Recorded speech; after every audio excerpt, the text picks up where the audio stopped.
Chinese, okay, had gone over to America to build the railroads, okay, took loads of opium with them, right, did an excellent job of building the railroads, but got well off their tits, right, on the opium. The Yanks couldn't handle it, right, and convened this series of conferences in Vienna, okay. But at the end, right, the end of the second opium conference, they made both the trade and consumption of opium illegal. Be that as it may, but during the deliberations of the League of Nations Second Opium Conference, the delegate from Egypt, one Mohammed El-Gwindi, jumped up and said, look, if you are going to make opium illegal, then you must make hashish illegal too. Now, you can probably imagine, yeah, what sort of guys were delegates for the League of Nations in the 1920s, okay? Not your regular bunch of caners, right, for sure. I mean, like, really straight guys, again, scratching their heads, right? Hashish? Hashish? Hashish? None of them had a fucking clue, right, what this Egyptian was talking about, right? But they were responsible delegates in their own way. So they called upon Mohammed El-Gwindi, the delegate from Egypt, and said, please stand up. Please stand up and tell us, explain to us, explain to the world effectively. Please explain to the world precisely what hashish is and why it should be made illegal. I would very much like to read out what he said, all right, for two reasons. One, the more important one, it's fucking hilarious, right? I mean, it really is very entertaining.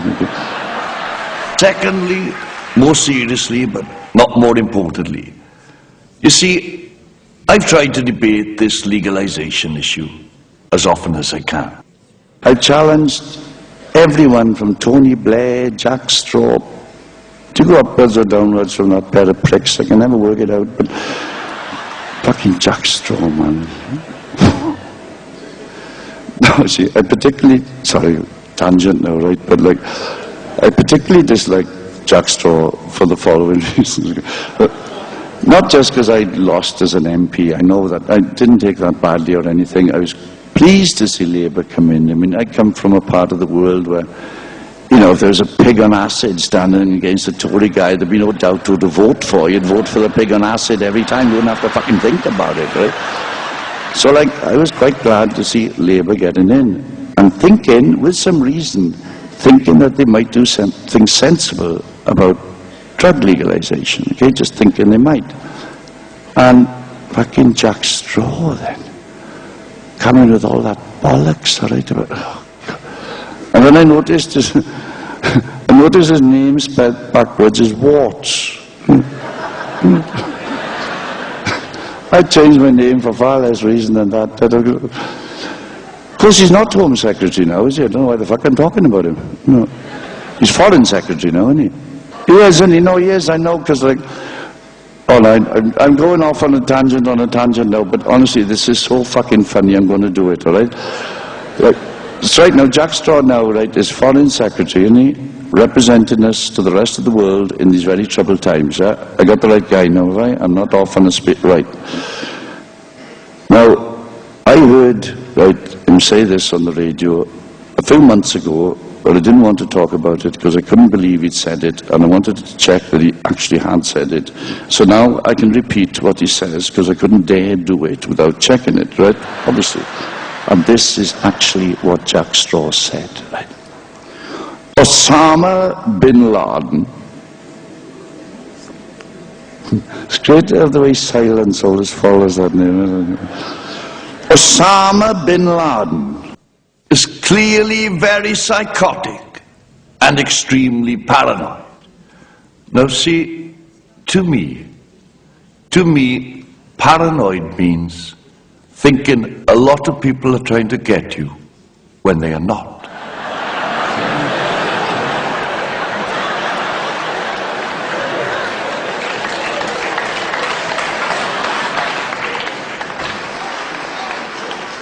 So like, if there's anyone in the world, and he might be the only person in the world, right, who could not possibly be diagnosed as paranoid, right, by anyone ever, right, it's Bin Laden, right?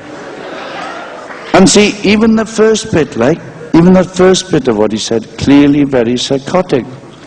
Now, if you're psychotic, it means you're mad, right? Not bad. Like, my lungs are, you know, fucked up. If you're psychotic, your brain's fucked up in some sort of way, right?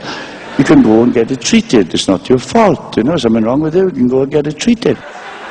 So if Bin Laden was arrested here tonight, I mean, he will get nutted off right away, okay? There's no way he's going to the Nick, okay?